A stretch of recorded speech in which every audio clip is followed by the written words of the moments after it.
Good evening and welcome back. This is World Talks here on TVP World. I'm Saria.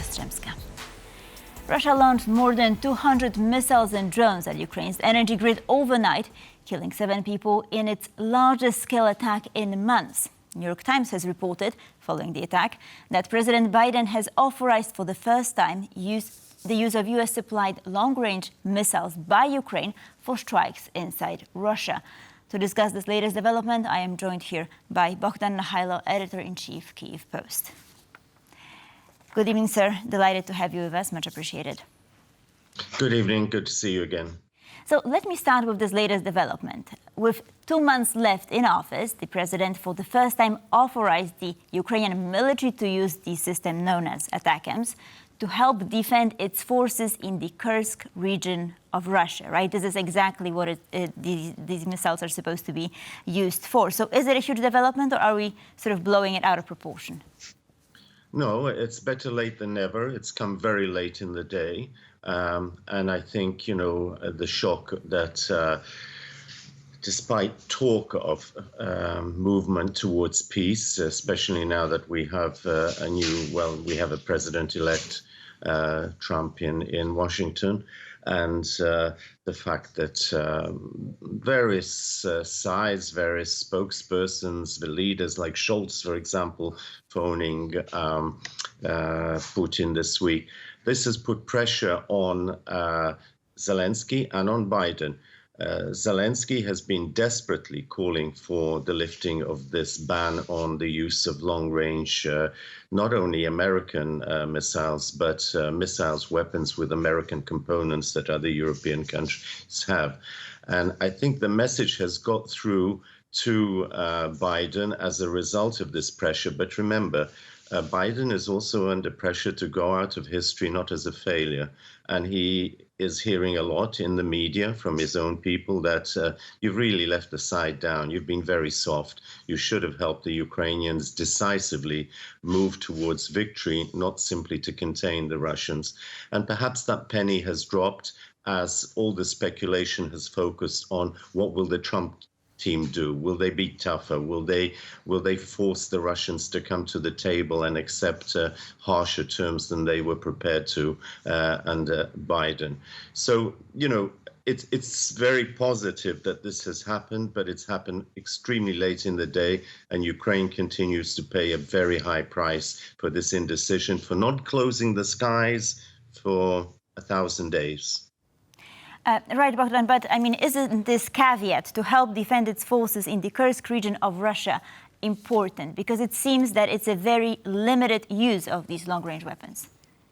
Well, look, there have been different reports. I don't think we know exactly what he said. We've had leakages in the New York Times, Washington Post. It's been picked up by Reuters, AFP. I've seen it all. There's nothing concrete there. They're just simply saying that the White House is not commenting, at least in the last few minutes. It hasn't commented. And that this is because of North Koreans appearing on the Russian side, on Russian territory. That's a lame excuse. We've heard about the North Koreans being around and possibly being used now for days, if not the last few weeks. So I don't think that's the real excuse. I think the real excuse is what I spoke about before. Pressure on Biden himself to leave the scene in a dignified way, and to put some pressure on Trump and his administration to follow up along those lines. It will be difficult for, I think, Trump to just simply not only cut off aid, but say no to supplying weapons of this sort, and also to respond to critics in Europe and NATO partners who are saying, you're tying our hands. It's not just Ukraine's hands. Some of us are prepared to give Ukraine these long-range weapons, like the Brits, for example. But you're not letting us, and so you're interfering. You're not letting Ukraine manage this war in the way that it should. Right, but some are expecting for Trump to reverse some of this aid that was being provided by US to Ukraine. And also, I wanted to ask you about some of Trump's choices for top brass in his future cabinet. For instance, Tulsi Gabbard, she has been called a Russian asset by Hillary Clinton. So does it all hint at the fact that, it's dark times ahead of Ukraine? Look, we have a mixed bag, and Trump, as we know, is highly unpredictable. It's all about him, me. And I guess he'll see how his team that he's cobbling together, and it's a very diverse team. I mean, we've got a shocking choice for heading the intelligence agencies that you've just mentioned. You know, a woman that's been speaking against Ukraine, pro-Putin, and very skeptical about the U.S. role in defending democracy in Europe, etc. And obviously his deputy president, Vance, we know where he's coming from, not encouraging at all. But on the other hand, he's appointed a national security advisor, Mike Waltz, and Mario Rubio as the Secretary of State, who are a little bit more, shall we say, consistent with U.S. traditional policy. Rubio's particularly tough on China, but he's been supportive of Ukraine. So has Waltz in particular. So we'll have to see how all of this breaks down. I mean, all of this is up in the air, and right now we're not going to know who will push harder or firmer within the team to get the rug onto themselves. Clearly, Trump will want to call all the shots, but what will be the role of Vance? Will he be sidelined, as, for example, Harris was in the first 2 years by Biden? She didn't really play much of a role in the administration for right up until the end. And what role will our friend Elon Musk play? You know, will he see himself as a parallel president, you know, an advisor?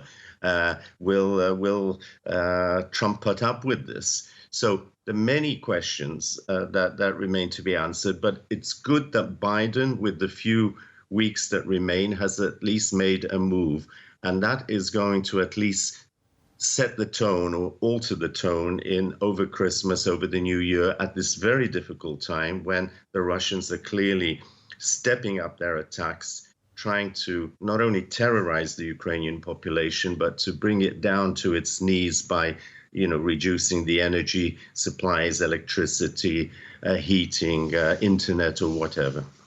Right, so we discussed the US, but what about Europe? I wanted to go back to Chancellor Scholz's Friday phone call with Vladimir Putin. We actually have a soundbite from Scholz. Perhaps we could take a listen.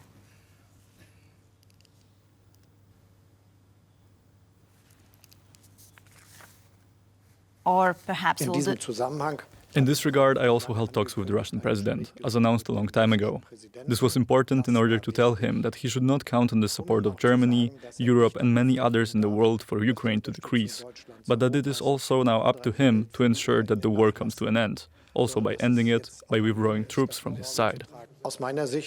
In my view, it would not be a good idea for there to be talks between the American president and the Russian president in the near future, and for the leader of an important European country not to hold talks himself. There may be some in Germany who thinks that's a good idea. I'm not one of them.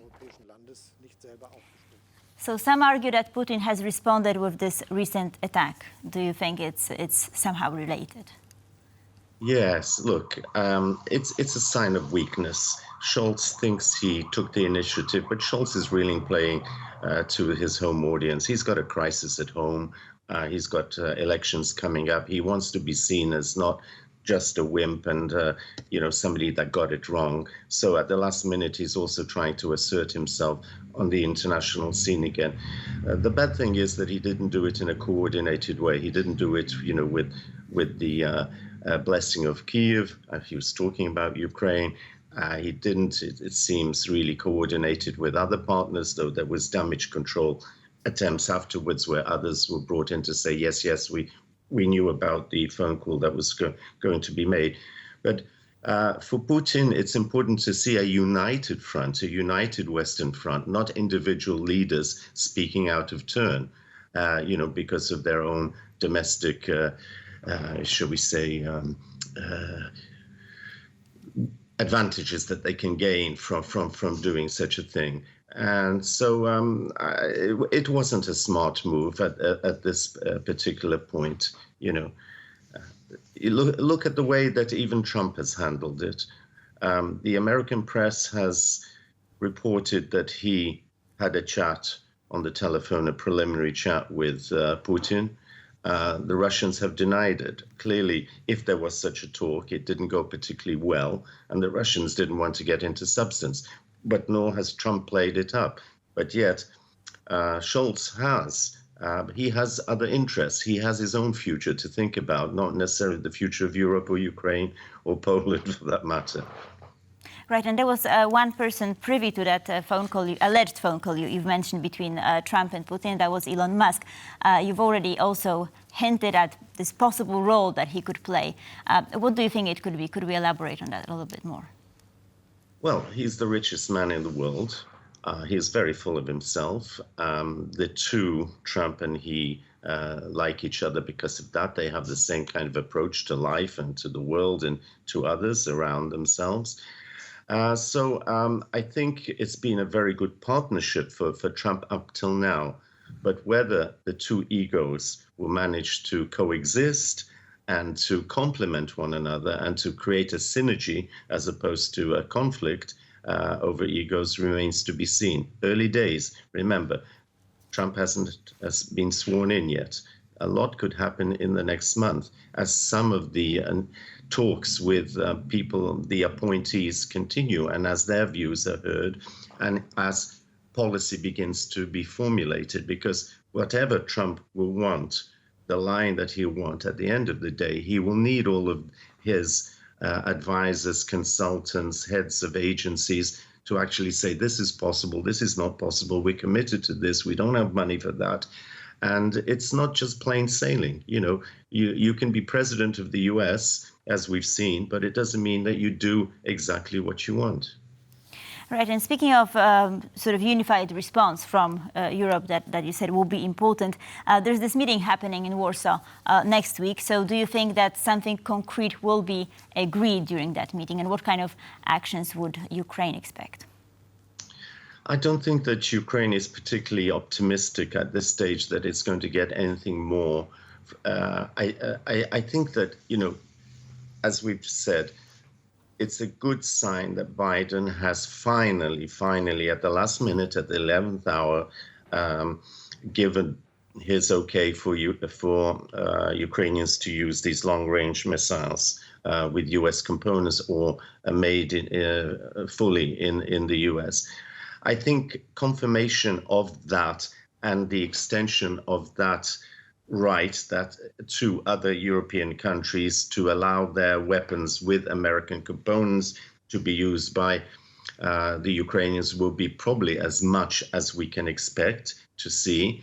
However, I think pressure should be placed on Biden to deliver not only the funds that have been promised Ukraine, and remember how much has been frozen up of the 9/10 or so, or whatever it was, a huge amount of the promised money that's been not delivered during this year, that at least there will be a sufficient amount to see Ukraine through the initial first months of next year, when we wait to see what Trump will decide to do with that part of the world, or at least how he wants to steer things to influence events. But in the meantime, I think, you know, there will be further discussion amongst the European representatives.